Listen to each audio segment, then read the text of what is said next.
Buy it, use it, break it, fix it, trash it, change it, mail, upgrade it, charge it, point it, zoom it, press it, snap it, work it, quick erase it. Technologic. Buy it, use it, break it, fix it, trash it, change it, mail, upgrade it, charge it, point it, zoom it, press it, snap it, work it, quick erase it, write it, cut it, paste it, save it, load it, check it, quick rewrite it. Buy it, use it, break it, fix it, trash it, change it, mail, upgrade it, charge it, point it, zoom it, press it, snap it, work it, quick erase it.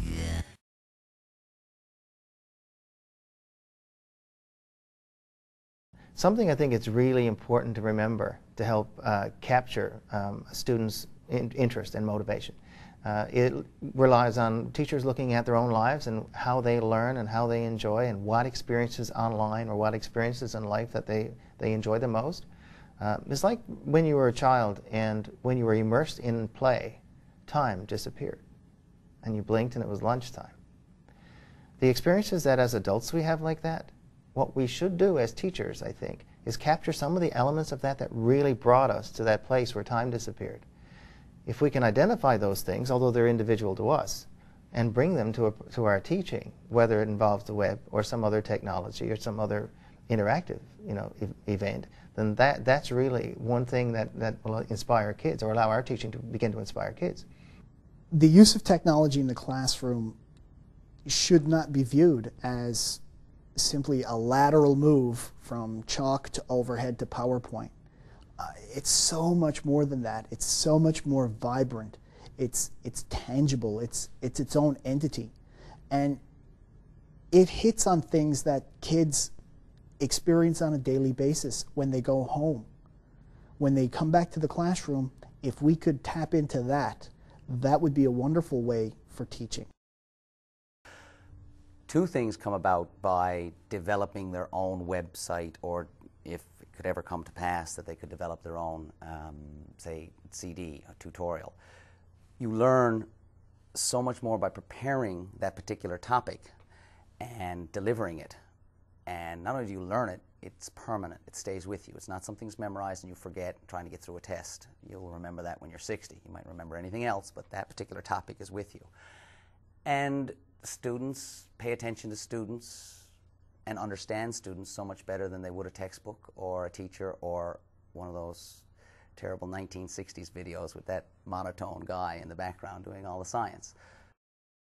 I'm a French language teacher, and in my second language classrooms, one of the ideas that could be used to motivate students in a more sort of real life context would be to tap into their love of using chat rooms and blogs and that type of thing by requiring them to respond to postings in French, obviously in the target language, in a particular blog or chat room type of environment, letting them know that everybody's postings will be visible to everybody else, that they'll be visible to me, that they must be in the target language, and knowing that others are looking at this, perhaps they'd take a little bit more ownership and care in the use of the language.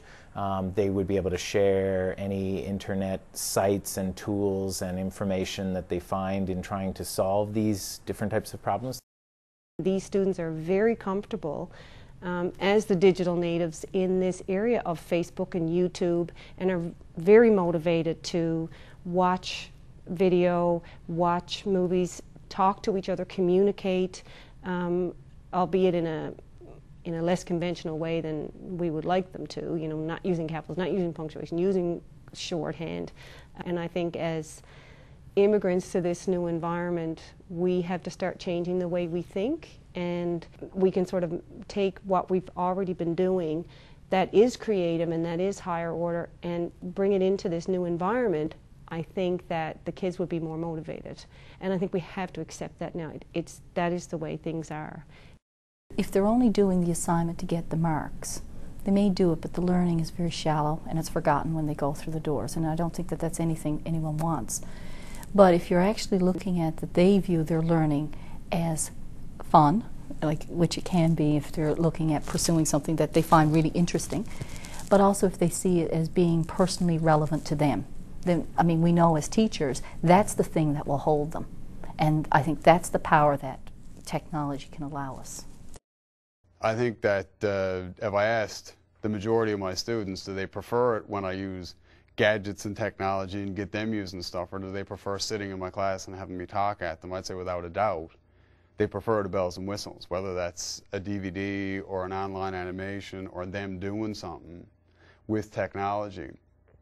They prefer it. If they have an assignment to do and they've got something and you know, you give them a little bit of wiggle room, okay, you can create a video, you can create a podcast, and we will listen to it in the classroom. You can create these different things digitally.